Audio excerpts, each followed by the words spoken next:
Hey guys, so here's some interesting news on why the RIM co-CEO Jim Balsillie and co-founder, got pushed aside. Basically, he got pushed aside because he had an idea to create mobile fusion, which allowed enterprises and governments to use the RIM server on iOS and Android devices, which would earn RIM a $1 billion per quarter.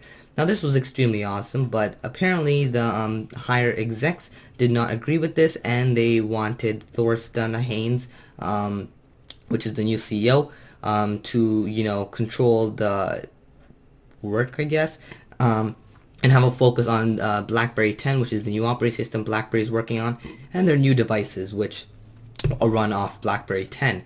That being said, I really think this is a bad idea. I mean, telling the co-founder that he doesn't know what he's doing, that they should kick him out, that's kind of harsh. I mean, maybe that's the reason why RIM is failing so much. Maybe they're not listening to what Jim has to say. Maybe they should just, everyone should just shut up and let Jim do his thing, because he brought, BlackBerry to where it was, I guess, a few years ago. And now look at it. Now you tell Jim to shut up, and now look what happens, right?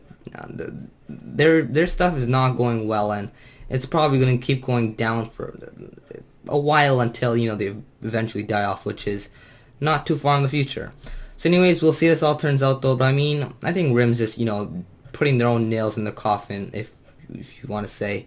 But you can't blame Jim. He tried to help. I mean, his idea was pretty awesome. I mean, this would actually mean a lot, because right now there's a lot of controversy on businesses whether not whether, but what phones they should give their employees, whether it should be a BlackBerry, Android, or iOS, right, like an iPhone.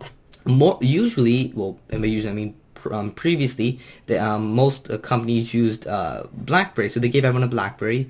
But as time goes on and BlackBerry doesn't understand the market, iOS and Android apps have started to progress and have started to bring up their security, which means that businesses can start using their products, right? So if mobile fusion was to go into place and allowed iOS and Android to be able to connect to RIM servers, that would mean a lot. That would mean companies can switch fully to iOS, which would, I guess, that would bring profit down for the actual BlackBerry sales, but it would bring up their RIM system, which, I mean, they could probably tweak the prices for the RIM system and then allow much more security on that end, because RIM system is actually very secure. I mean, Obama uses it. Like, that's pretty secure right there. So, I mean, I think they just don't understand what they're doing anymore, but I think Jim actually did understand what he's doing. It's just that, one person versus the rest of the company. Obviously, the rest of the company is going to win that battle. So anyways, comment, rate, and subscribe.